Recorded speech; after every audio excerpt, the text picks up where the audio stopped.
Salam əziz abituriyentlər. Bugün sizə 10 may 2026-cı il tarixində Dövlət İmtahan Mərkəzi tərəfindən keçirilmiş sınağın izahını təqdim edirəm. Bu cür videoların vaxtında qarşınıza çıxması üçün mütləq şəkildə videonu bəyənib kanala abunə olmağı unutmayın. Keçək sualların izahına.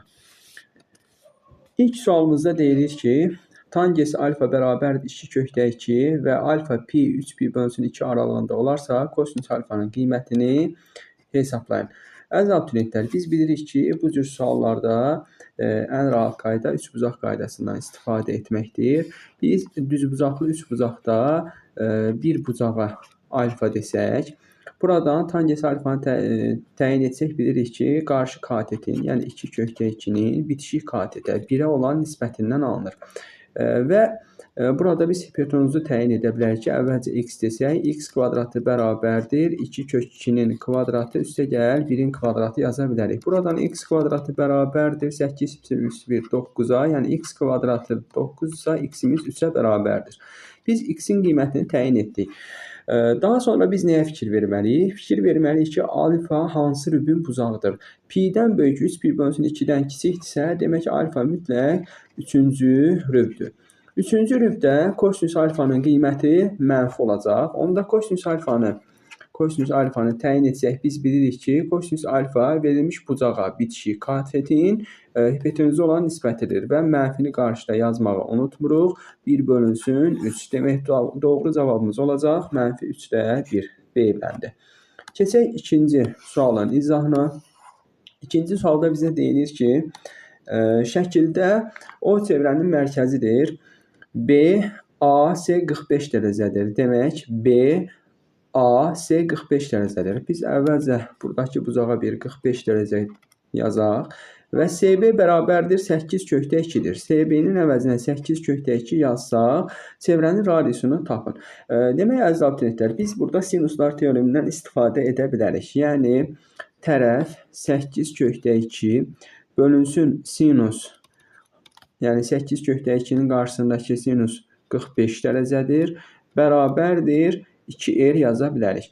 Buradan sinus 45 dərəcə əvəzinə demək 8 kökdə 2 bölünsün, kökdə 2 bölünsün 2 yazsaq, bərabərdir 2R yazsaq, çarpaz vursaq 2R vurulsun kök 2 bölünsün 2 bərabərdir 8 kökdə 2 yaza bilərik.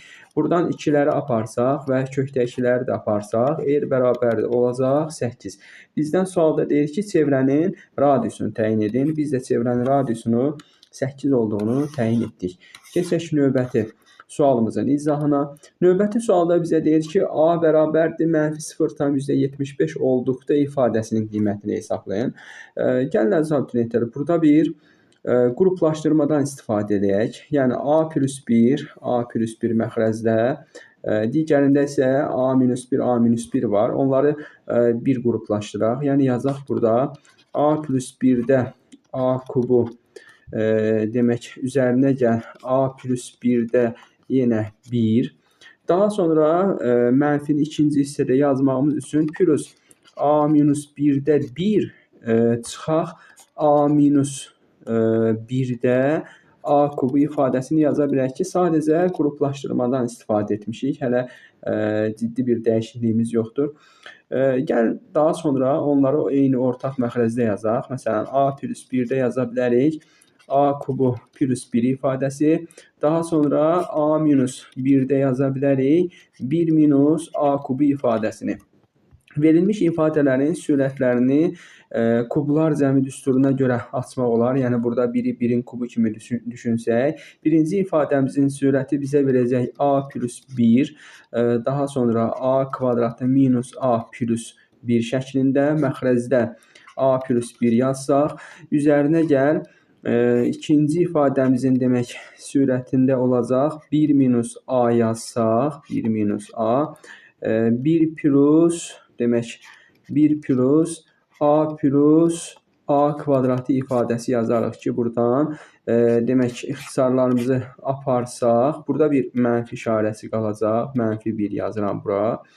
A + 1 A + 1 ilə ixtisar getsə, alırıq demək A kvadratı - A + 1.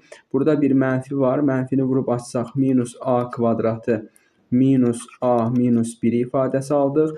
A kvadratları bir-birini islah etsə, bir də birlər bir-birini aparsa, bizdə alınar -2A ifadəsi. A-nın qiyməti məlumdur. A-nın qiyməti -4/3-ə bərabərdir. Yəni bunu yazaq ki, A bərabərdir -0,75 -4/3 deməkdir. Onda gətirib yerinə qoysaq, -2 vurulsun -4/3, o da bizə verəcək -2-yə ixtisar eləsək burada 2 olacaq bizdə 1,5.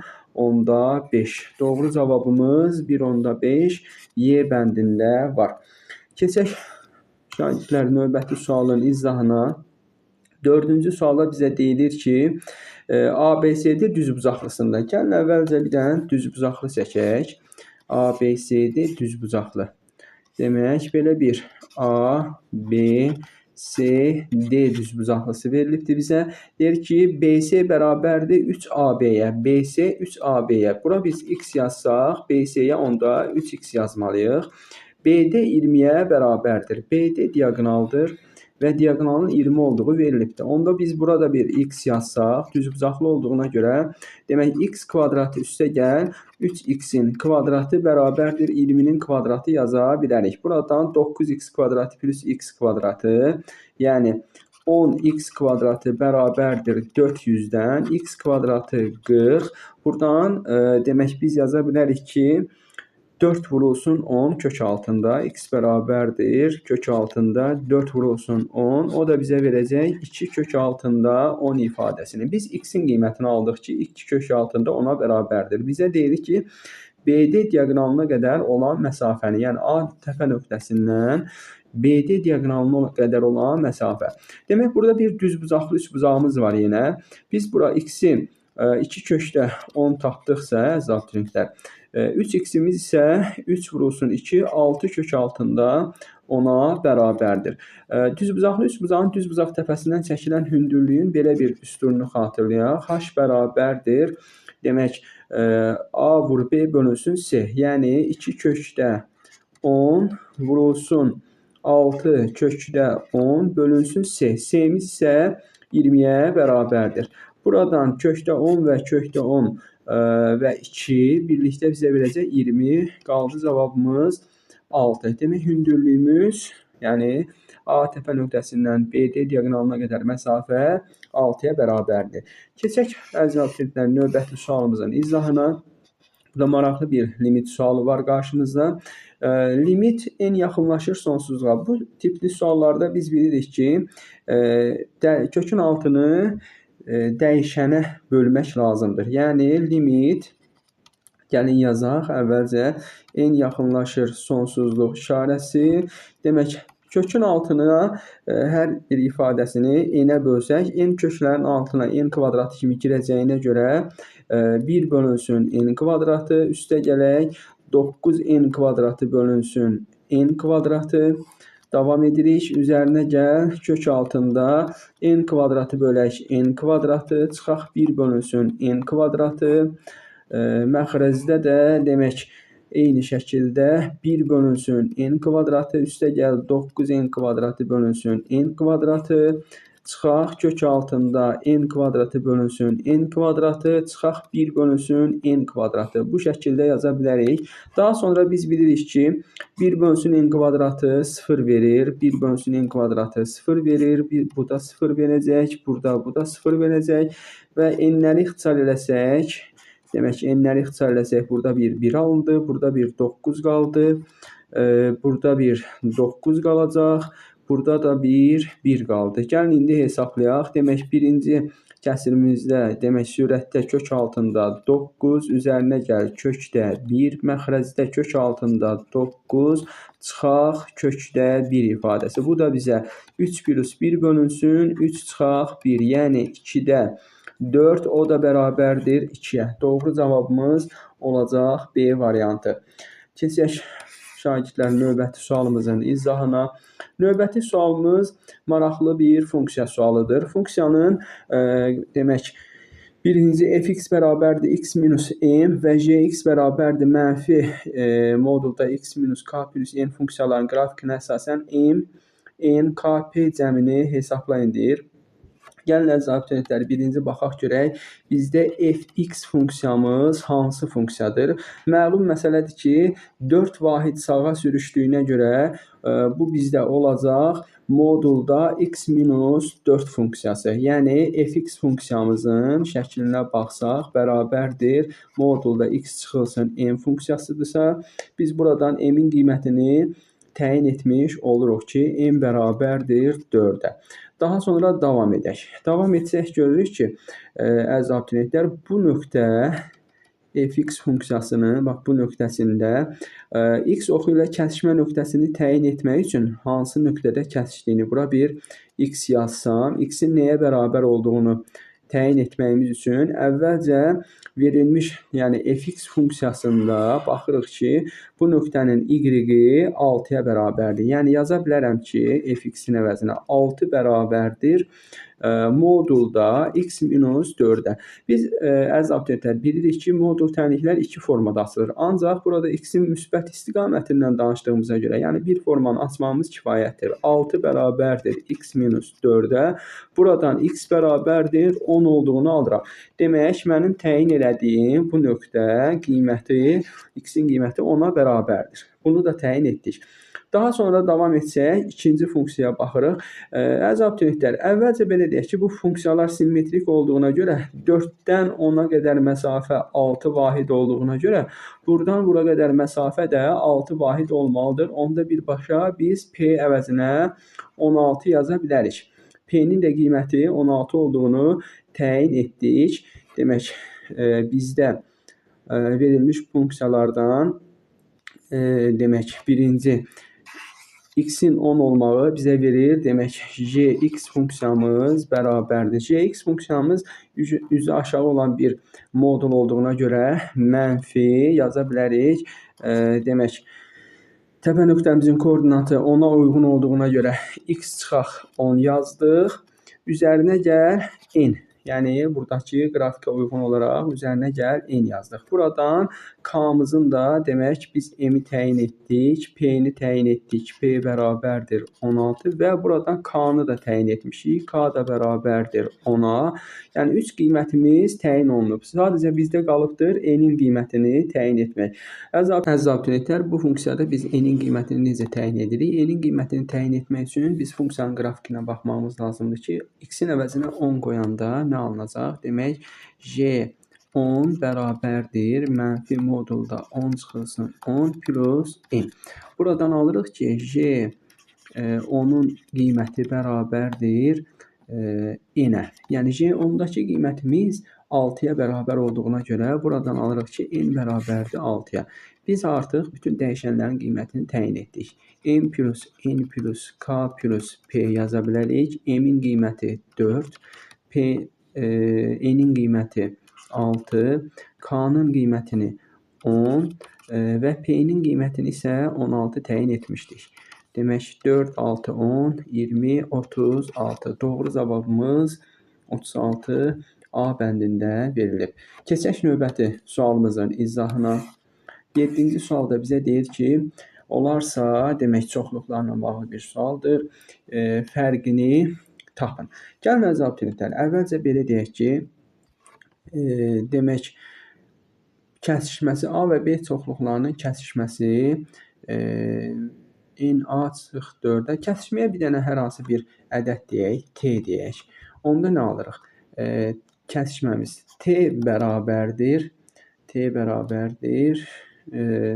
n-a çıxılsın 4-ə və t bərabərdir nb çıxılsın 3 şəklində bir ifadə alırıq ki, buradan biz yaza bilərik ki, n-a-mız bərabərdir t plus 4-ə, yəni 4-ü sol tərəfə keçirdik. nb-miz üçün də yaza bilərik t plus 3-ə. Bu şəkildə bir dəyişən daxil etdik. Daha sonra keçək Euler-Venn diaqramımıza. A və B çoxluqlarımızı göstərək. Demək, biz burada bilirik ki, kəsişmədə hər hansı bir t elementi var, yəni bilmirik. Kəsişmənin nə olduğunu bilmirəm. Kəsişməmiz t-dir. Demək, A-nın elementi t plus 4 olduğuna görə bura bir 4 yaza bilərəm. B-nin elementi T plus 3 olduğuna görə element sayı T plus 3 yazdım. İndi verilib bizdə NA birləşir B. Demək, A birləşir B. Mən bunun üçün nə yaza bilərəm? A birləşir B-yə yaza bilərəm 4 plus T plus 3-ə. Yəni 7 plus T olduğunu yaza bilərəm. Bir də A kəsişir B fərqini nə yaza bilərik? İfadəsinə daha doğrusu yaza bilərik. Kəsişməmiz T-yə bərabərdir. İndi bu fərqi tapmaq üçün, yəni 7 plus T çıxaq, T-ni tapsaq, burada T-lər islah olunacaq, qalacaq doğru cavabımız 7. 7 cavabı bizdə D variantında verilib. Keçək növbəti sualın izahına. Deyir ki, növbəti sualda bizə binomunda ən böyük binomial əmsalı təyin edin. Yadınızda saxlayın ki, əziz abituriyentlər, ən böyük binomial əmsalı təyin etmək elə qüvvəti nədirsə, məsələn, burada kombinizon 8-dən 4, yəni yarısını tapmaq deməkdir. Bu bizə verəcək demək sürətdə 4 faktorial vur, 5 vur, 6 vur, 7 vur, 8 yazıram. Aşağıda 4 faktorial vurulsun, 4 faktorial. 4 faktorial da 4, 3, 2 və 1 şəklində yazaq. 4 faktoriallar ixtisar getsin. 4 və 2 8-i aparsın. 3 də 6 ilə ixtisar getsə burada bir 2 qalacaq. 2-ni 7-yə vursam, daha doğrusu 2-ni 10-a vuraq. 5-ə vuraq 10 və 7-yə vuraq, alınsın bizdə 70. 70 cavabı bizdə 8-də A variantında verilib. Keçək növbəti 9-cu sualımızın izahına. Deyir ki, 9-da mərkəzləri bir düz xətt üzərində olan 6 konsentrik, daha doğrusu konqruent kürə bir-birinə xaricdən toxunarsa ardıcıl düzülmüşdür. Yəni, gəlin abituriyentlər, belə bir şəkil çəkək. Fərz edək ki, 6, 1, 2, 3, 4, 5, 6. Bu şəkildə bir 6 kürə bir-birinə xaricdən toxunubdur. Ardıcıl şəkildədir, düzülmüşlər. Birinci və sonuncu kürənin mərkəzləri arasındakı məsafə.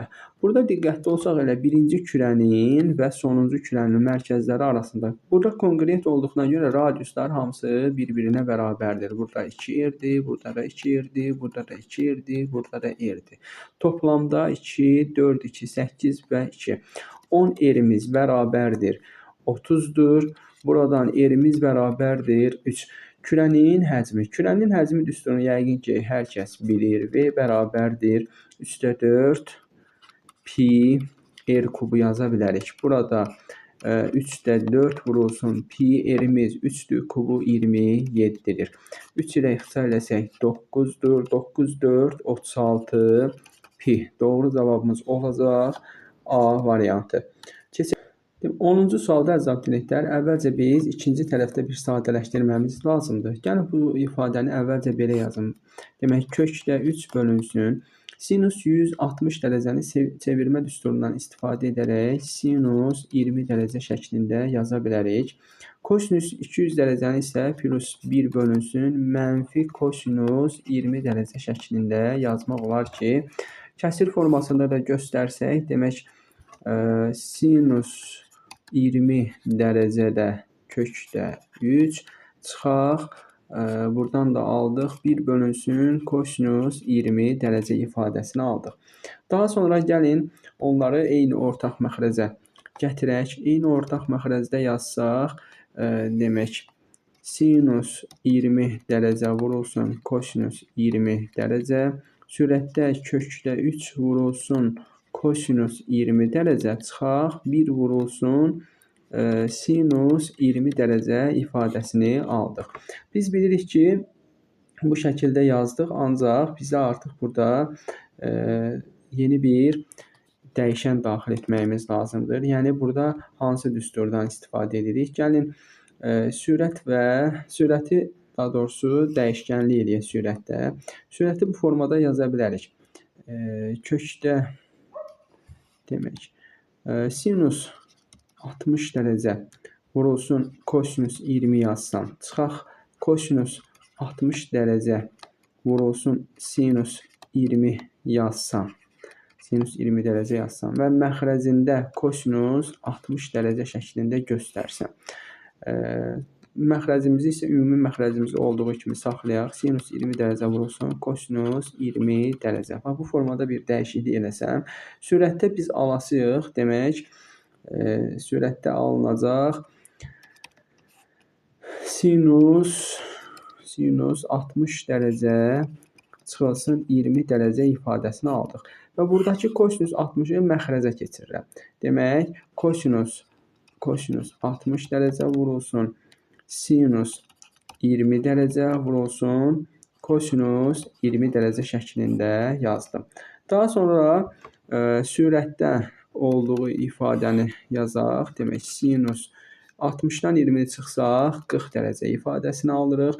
Məxrəcdə demək, kosinus 60 dərəcənin qiyməti məlumdur, 2-də 1-dir və biz sinus 20 kosinus 20 əvəzinə 2-də 1 vurulsun 2 sinus 20 kosinus 20 yazsaq və bu ifadə bizə sinus 2 alfanı verdiyinə görə belə yaza bilərəm. Sinus demək 40 dərəcə, sinus 40 dərəcə bölünsün 2-də 1 vurulsun, 2-də 1 vurulsun sinus 40 dərəcə. Burada sinus 40-ları da ixtisar etsək, 1 bölünsün 4-də 1 ifadəsi bizə verəcək 4. Demək, biz trigonometrik ifadə formasını sadələşdirdik. Keçək indi loqaritmin ifadəsinə. Biz bilirik ki, loqaritmin ifadəsi əvəzinə yaza bilərik ki, demək, 2 loqaritma 2 əsasından 4 şəklində. Bu da bizə 2 vurulsun loqaritma 2 əsasından 2-nin kvadratıdır. Və yaxud da ki, bu 2-ni 2-nin üzərinə də gətirə bilərdik. Amma bu 2-ni əvvələ atsaq, 2 vurulsun loqaritma 2-dən 2 alırıq. Bu ifadə bizə 1-ə bərabərdir. Alınır 4 cavabı. Demək, 10-cu sualı da əziz abituriyentlər izah etdik. Keçək növbəti 11-ci sualımızın izahına. 11-ci sualımız trapesiyadır. Bərabəryanlı trapesiyasında AC 26-dır. Bura 26-dır. AY bərabərdir 24-də. Bu tərəf 24-də bərabərdir. SY perpendikulyardır. AD verilib. Trapesiyanın sahəsini təyin edək. Əziz abituriyentlər, bu H-ı biz tapa bilərik. H kvadratı bərabərdir 24-ün kvadratı. Daha doğrusu 26-nın kvadratı çıxaq 24-ün kvadratı. Buradan alırıq ki, H kvadratı bərabərdir.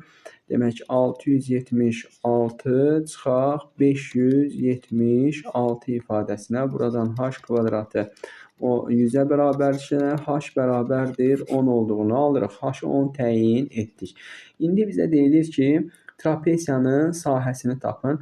Biz bilirik ki, bərabəryanlı trapesiyada elə AY hissəsi orta xəttə bərabərdir. Onda S trapesiyamızın sahəsi nəyə bərabərdir? Orta xəttimiz vurulsun hündürlük. Orta xəttimiz elə 24-dür, hündürlüyümüz də 10 olduğuna görə sahəmiz 240-a bərabərdir. Doğru cavabımız olacaq Y bəndi. Keçək əziz abituriyentlərimiz növbəti sualın izahına. Burada loqaritmik tənliyi verilib və həll etmək lazımdır. Burada bir neçə dəyişiklik edək əvvəlcə. Demək, loqaritma 2 əsasdan x, üstəgəl loqaritma 3 əsasdan x bərabərdir 1 tənlikdir. Gəlin, indi onu müxtəlif əsasa keçək. Yəni, loqaritma onluq əsasa keçsək, x bölünsün loqaritma onluq əsasdan 2 üzərinə gəl. Eyni şəkildə loqaritma x bölünsün loqaritma 3 formasında yaza bilərik, o da bərabərdir 1-ə. Yəni, loqaritmin əsasını dəyişdik. Buradan ortaq vuruq loqaritma x-i vuruq kimi çıxarsaq, 1 bölünsün, alınacaq bizdə loqaritma 2 üzərinə gəl, 1 bölünsün loqaritma 3 bərabərdir 1 tənliyi aldıq. Daha sonra onları ortaq məxrəcə gətirsək, alarıq ki, loqaritma x vurulsun, demək, loqaritma 2, loqaritma 3, sürətdə loqaritma 3 üzərinə gəl, loqaritma 2 yazsaq, bərabərdir 1. Daha sonra nə edək? Biz buradan hasili, toplamanı hasil şəklində ifadə edə bilərik. Onda yaza bilərəm ki, loqaritma x vurulsun. Demək, sürətdə toplama varsa, 3-ü 2-yə vursaq, loqaritma 6 formasında yazdıq. Aşağıda loqaritma 2 vurulsun, loqaritma 3 formasında yazdım, bərabərdir 1-ə. Biz buradan yaza bilərik ki, demək, loqaritma x vurulsun LG, yəni loqaritma 6 bərabərdir. Loqaritma 2 vurulsun, loqaritma 3 olduğunu yaza bilərik. Daha sonra nə edək? Biz buradan loqaritma x-i təyin etsək, loqaritma x nəyə bərabərdir? Loqaritma 2 vurulsun, loqaritma 3 bölünsün, loqaritma 6 formasında yaza bilərik ki, burada bizə nə verəcək? Demək, biz burada belə bir dəyişiklik ifadə edə bilərik. Demək, loqaritma x bərabərdir. Biz burada loqaritma 2-ni olduğu kimi saxlayaq. Daha sonra bu iki ifadənin LG 3 bölünsün, LG 6-nı yazaq loqaritma 6 əsasından 3 formasında. Yəni, loqaritma 6 əsasından 3. Yəni, bu ikisində dəyişiklik etdik.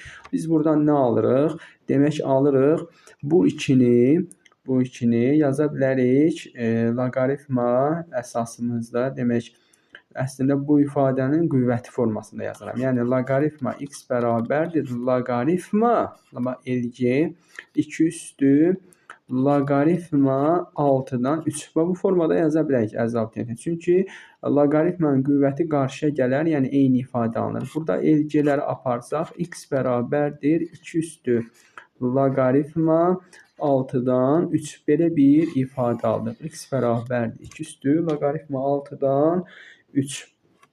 Yəni, 2 üstü loqaritma 6-dan 3. B bəndində. Bəli, doğru cavabımız B bəndində var. Keçək növbəti sualımızın izahına. Növbəti sualımız asan bir sualdır. 2 qat radikal düsturudur. Bunu yəqin bilirik ki, birinci ifadəmizdə demək, bura 3, 2 plus 1-dir. 2 isə 2 vurulsun 1-dir. 2 qat radikal düsturuna görə kökdə 2 çıx 1 ifadəsi çıxır birinci kökümüzdən. Daha sonra isə plus 3 minus kökdə 2. Kökdə 2-lər islah olsa, mənfi 1 üzərinə gəl. 3 də bizə verəcək 2. Doğru cavabımız D bəndi. Keçək növbəti sualımızın izahına. 14-cü sualda bizə deyir ki, düzbucaqlı üçbucaqda düzbucaq təpəsindən çəkilən tənbölən. Demək, əvvəlcə bir dənə düzbucaqlı üçbucağımızı çəkək. Düzbucaqlı üçbucaqda düzbucaq təpəsindən çəkilən tənbölən hipotenuzu 6 və 8 sm-lik 2 hissəyə bölür. Tənbölən isə alfa, yəni əslində bu 45-45-də yaza bilərik, fərqi yoxdur.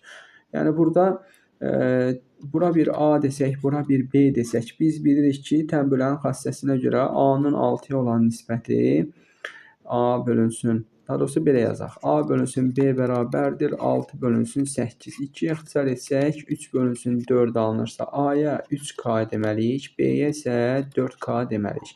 Onda biz istifadə edək Pifaqor teoremindən. Yəni 3K kvadratı üzərinə gəl 4K kvadratı bərabərdir 6, 8, 14-ün kvadratı ifadəsinə. Buradan alırıq ki, demək 14-ün kvadratı ifadəsini aldıq. Buradan alsaq ki, demək 9K kvadratı üzərinə gəl 16K kvadratı bərabərdir 196-ya. 25K kvadratı bərabərdir 196-ya. Buradan alırıq ki, K kvadratı bərabərdir 196 bölünsün 25-ə. Yəni, K da bərabərdir kök aldığımıza görə 14 bölünsün 5. K-nın ifadəsini təyin etdik. Bizə deyir ki, kiçik kateti. Kiçik katetimiz 3K olduğuna görə 3 vurulsun 5-də 14. O da bərabərdir 5-də. 3-ü 14-də vursaq 42. 42-ni 5-ə bölsək 8 tam 10-da 4 cavabını alırıq ki, doğru cavabımız C variantında qeyd olunub. Qısa olaraq şagirdlər burada belə bir xassədə tətbiq etmək olardı. Onu da sizə deyim. Demək, 3K, 4K-dırsa, elə bura birbaşa 5K deyərdim. Onda 5k bərabərdir 14-dən elə k bərabərdir 14 bölünsün 5.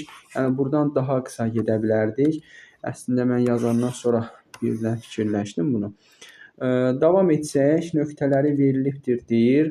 Vektorlar arasındakı bucağın kosinusunu təyin edin.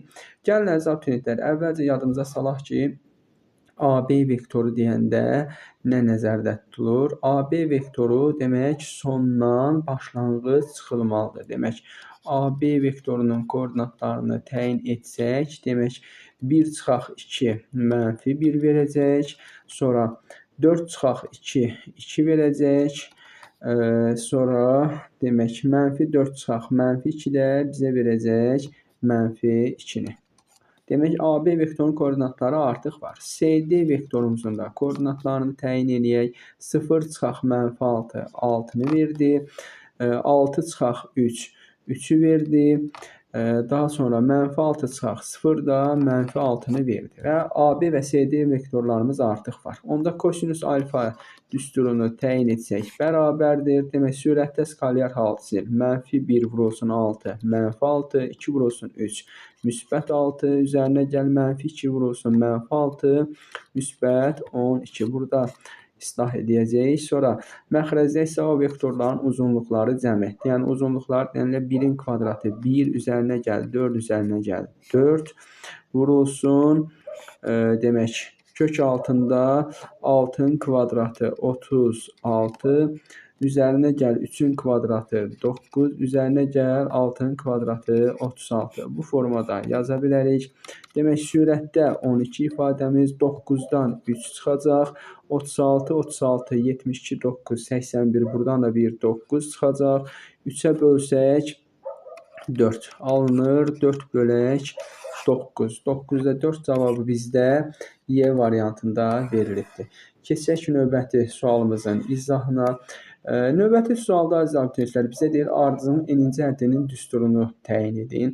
Suala baxan kimi görürəm ki, əziz şagirdlər, 3 mənfi 3, 3 mənfi 3 şəklində davam edir. Demək, əmsalımız 3-ə bərabərdir. Və burada mənfi 1-in elə bir qüvvətindən istifadə olunur ki, n-in əvəzinə, demək, burada 1 qoysam cüt dərəcədə müsbət verəcək, müsbət 1. Tək dərəcədə isə, demək, tək dərəcə olsa, məsələn, 3-cü dərəcədə mənfi 1 oldu. Mənfi 1-i də 3-ə vursaq mənfi 3. Belə bir cavabımız da 3 vurulsun mənfi 1 üstü. Y bəndi elə doğru cavabdır. Seçmə üsulu ilə də bunu tapa bilərik. Keçirik 17-ci sualımızda. Bizə deyilir ki, cəmini tapın. Bu cür sualların asant qaydasını sizə deyirəm, əziz abituriyentlər. Yəni, əvvəlcə bu mənfi 2 ilə hələ ki heç bir işimiz yoxdur. Mənfi 2 qalsın yerində. Qısa hissəni sizə deyim. I kvadratı, üzərinə gəl I kubu, üzərinə gəl I üstü 4. Yəni, bu dörtlünü sizə izah edirəm. Bərabərdir. I olduğu kimi qalır. I kvadratı mənfi 1-dir. I kubu bilirik ki, kvadratı vurulsun I olduğuna görə mənfi i'dir. I kvadratının kvadratı olduğuna görə mənfi 1-in kvadratı da müsbət 1-dir. Baxın, i'lər islah oldu, mənfi 1-lər islah oldu. Cavabımız buradan 0-dır. Demək, dörtlü şəkildə olan cəmlərin hər biri, ardıcıl gələn cəmlərin hər biri 0-a bərabərdir. Onda biz 96-ya qədər, yəni 1-dən 96-ya qədər I üstü, demək, I üstü 1-dən I üstü 96 daxil bu hissəyə tamamilə bir dənə 0 deyə bilərik. Bizdə qalır ancaq I üstü 97. 97-nin nə olduğunu təyin etmək üçün elə I üstü 96, yəni bölünsə, demək, baxın, 97 bölünür 4-ə, burada düşür 24. 24-ə vursaq 96-dır, qalır 1. Demək, buradan elə i-yə bərabərdir. Bu hissəmiz bir i-yə bərabərdir. Əvvəldə isə mənfi 2 var. Oldu cavabımız mənfi 2 üzərinə gəl i formasında. Yəni, B bəndi doğru cavabımızdır. Yenə deyirəm, əziz abituriyentlər, bu cür sualların elə ən rahat qaydası bu şəkildə təyin etməkdir. Yadınızda saxlayın qaydanı. Keçirik 18-ci sualımızın izahına. 18-də bizə deyir ki, parametrin müəyyən natural qiymətində tənliklər sisteminin x, y həlli üçün x, y olarsa x plus y cəmini tapın. Əziz abituriyentlər, gəlin belə bir dəyişmədən istifadə edək. Sistem tənliyi tərəf-tərəfə toplasaq, y-lər bir-birinə aparsa, 2x üzərinə gəl ax bərabərdir 13 ifadəsi alınır. Buradan x-i çıxarsam 2 plus a ifadəsi 13-ə bərabərdir. 13-ün sadə ədəd olduğuna görə a-nın əvəzinə biz 9 desək, çünki burada artıq 9 qoya bilmərəm, bura başqa bir ədəd qoya bilmərəm, çünki burada 2 plus a ifadəsi var. Onda alınacaq ki, daha doğrusu 9 yox, 11 üzr istəyirəm, 11 qoysaq alınacaq. 2 plus a-ya 13 desəm, a-mız 11-ə bərabərdir. Bu zamanda x-imiz 1-ə bərabərdir. X-imiz 1-ə bərabərdirsə, birinci tənlikdə 2 vurulsun, 1 üstə gəl, y bərabərdir 6-dan, y bərabərdir 4-ə. Y 4, x 1-ə bərabərdir. Cəmimiz isə demək 1 plus 4 cəmi bizə verəcək 5. Doğru cavabımız 18-də D bəndində qeyd olunur. Keçək 19-cu sualımızın izahına. 19-cu sualımızda bərabərsinin ən böyük tam həllini tapın deyilir. Əziz abituriyentlər, burada birinci ifadədən x üstü 5-i qüvvət kimi çıxarsaq, vuruq kimi çıxarsaq qarşıya, x çıxaq 15 qalacaq. Daha sonra ikinci ifadədən biz x kubunu çıxara bilərik. Bu zamanda x çıx 15 qalacaq, kiçikdir 0.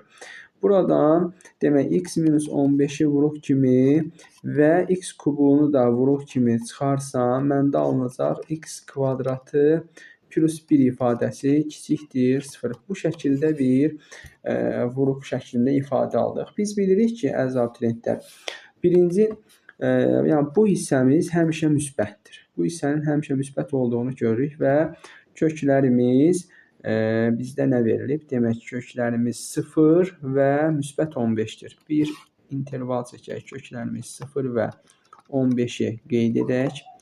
0 və 15-i qeyd etdik, 3 aralığa böldük. 15-dən böyük ədəd versək, ifadəmiz müsbətdir, mənfidir, müsbətdir. Bizdə kiçikdir 0 və ən böyük tam həlli. Bu intervala düşən, 0-15 intervalına düşən ən böyük tam ədəd x bərabərdir 14-dür. Doğru cavabımız Y bəndində qeyd olunub. Keçək növbəti sualımızın izahına. 20-ci sualda əziz abituriyentlər bizə deyir ki, ən kiçik 4 rəqəmli natural ədədlə ən kiçik 2 rəqəmli natural ədəd. Yəni, biz bilirik ki, ən kiçik 4 rəqəmli natural ədədimiz 1000-dir. Ən kiçik 2 rəqəmli natural ədədimiz isə 10-dur. Alınır fərqi 990. Natural ədədin fərqi ən kiçik sadə ədəddən neçə dəfə böyükdür? Ən kiçik sadə ədədimiz isə neçədir? 2-dir. Onda neçə dəfə böyük olduğunu tapmaq üçün 990-ı bölürük 2-yə. Burada 990-ı yaxşı yazaq. Böldük 2-yə bərabərdir 495 dəfə. Doğru cavabımız olacaq C bəndi. Keçək növbəti sualımızın izahına. Burada demək ki, əziz abituriyentlər, burada bir kəsr xətti olmalıdır. Bu şəkildə bir kəsr verilibdir. Tənliyinin həllinin varlığı üçün parametrin ala biləcəyi tam qiymətlər cəmini tapın. Əziz abituriyentlər, biz bilirik ki, normalda modul tənlik böyükdür, bərabərdir, 0 olur.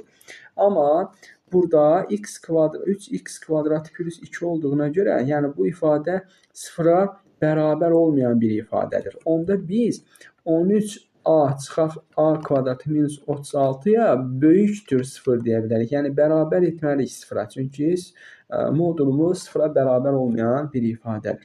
Onda a kvadratı, mənfi a kvadratı belə yazaq, hələ ki, plus 13a minus 36 böyükdür 0. Daha sonra mənfiyə vursaq a kvadratı minus 13a plus 36 kiçikdir 0 şəklində bir ifadə aldıq ki, bunun da kökləri 4 və 9 olduğuna görə a minus 4, a minus 9 kiçikdir 0 yaza bilərəm. İnterval şəklində göstərsəm 4 və 9-u qeyd edirəm.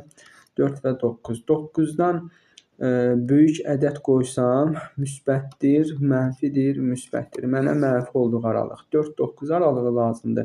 Yəni buradan 5, 6, 7, 8 ifadəsinin cəmi 5, 6, 11, 7, 18 üzərinə gəl, 8, 26. Doğru cavabımız C variantı. Keçək ki, növbəti sualımızın izahına. 22-ci sualımızda bizə deyilir ki, hansı qiymətində ədədlər yazılan adı həndəsi silsilədir. Həndəsi silsilənin belə bir qaydasını bilirik ki, orta həddimiz kənardakı hədlərin belə deyək ki, orta həddin kvadratı kənardakı hədlərin hasilinə bərabərdir. Yəni kök altında 2 sinus x-in kvadratı kənar hədlərin hasili. Yəni kosinus x vurulsun 3 hasilinə bərabərdir. Buradan 2 sinus kvadratı x bərabərdir 3 kosinus x yaza bilərik. Sinus kvadratı x-in əvəzinə 1 çıxaq kosinus kvadratı x yazıram, bərabərdir 3 kosinus x yazsaq. Buradan alırıq ki, 2 çıxaq 2 kosinus kvadrat x bərabərdir 3 kosinus x ifadəsinə sağ tərəfə keçirsək 2 kosinus kvadrat x plus 3 kosinus x minus 2 bərabərdir 0. Burada kosinus x-ə 1t desək, onda 2t kvadratı plus 3t minus 2 bərabərdir 0 tənliyi alırıq ki, bu tənliyi də həll etsək, t1-imiz 2-də 1. T1 bərabərdir 2-də 1 alınır. Elə bunu ifadədə yoxlamamız lazımdır. Demək, kosinus x-ə bərabərdir 2-də 1 desək, onda x-imiz bərabərdir plus minus pi bölünsün 3 üzərinə gəl 2 pi k. Bu şəkildə cavabımız da plus minus pi bölünsün 3. Yəni A bəndində qeyd olunur. Davam edək növbəti abituriyentlərin növbəti sualına. Deyir ki, M parametrin hansı qiymətində ifadəsi çoxhədli olar? İfadə çoxhədli olması üçün vuruqlara, yəni bölünməsi lazımdır. Onda x minus 1-i sıfıra çevirən qiymət, yəni x-in 1 qiyməti x kvadratı plus mx minus 7 ifadəsini də mütləq sıfıra çevirməlidir. Onda 1-in kvadratı üstə gələk m vurulsun 1 çıxaq 7 bərabərdir 0 yazsaq, buradan m çıx 6 bərabərdir 0, m bərabərdir 6. Demək, m-in 6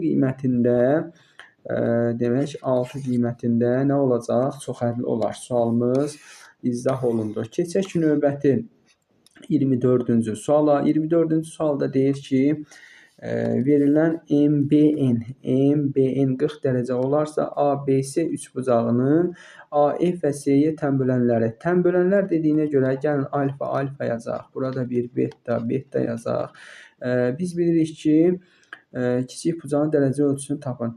Tənbölənlərdir. Burada 40 dərəcədir. Qarşılıqlı bucaqlardır. Demək, 2 alfa plus beta, yəni 2 alfa plus 2 betadan 2-ni çıxardıq. Plus 40-ımız 180-dir. Daxili bucaqlarımız. Onda 2 alfa plus betamız 140-dırsa, alfa plus betamızın əvəzinə biz yaza bilərik 70 dərəcə. 3 bucağın hər hansı bir xarici bucağı ona qonşu olmayan 2 daxili bucağın cəminə bərabərdir xassəsindən iti bucağımız. Burada da 110 qalır.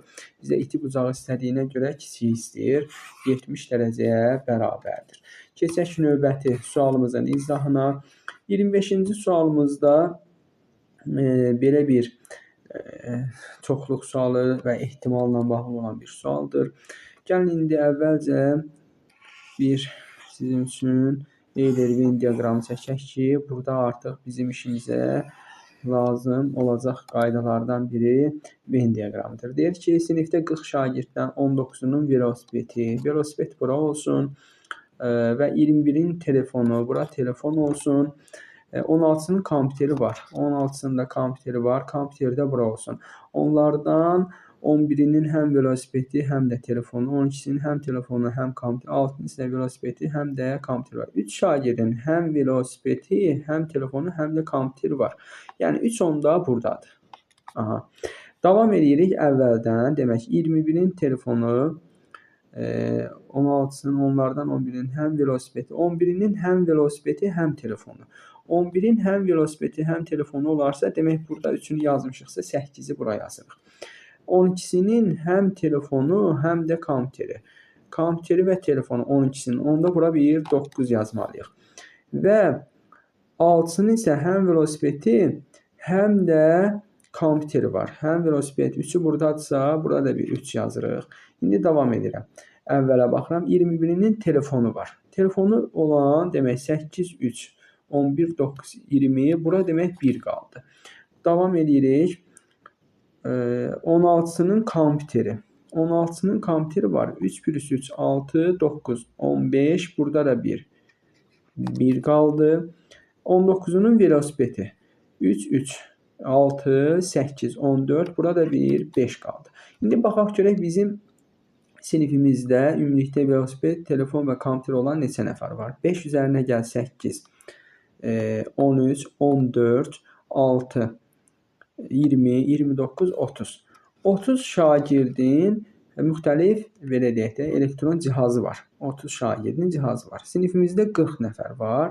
Demək, 40-dan 30 çıxsa bərabərdir 10. 10 şagirdin heç bir elektron vəsaiti yoxdur.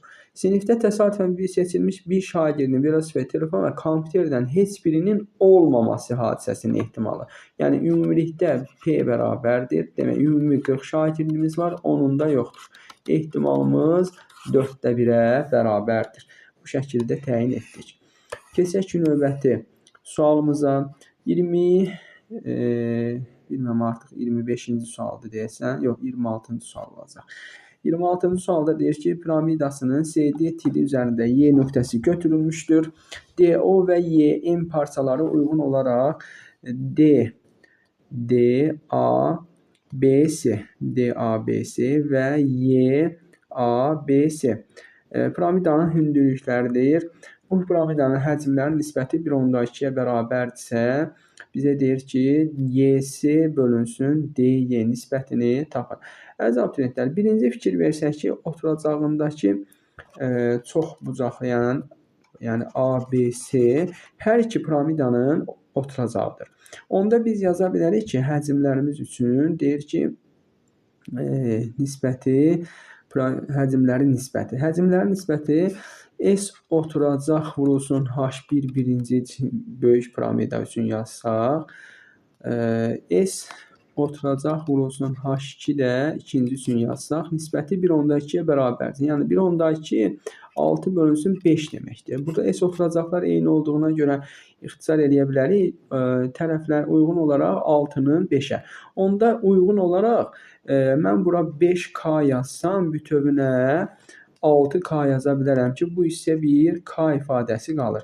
İndi mənə deyir ki, ümumilikdə YS-nin bölünsün DY-yə olan nisbəti. YS-nin əvəzinə 5K yaza bilərəm.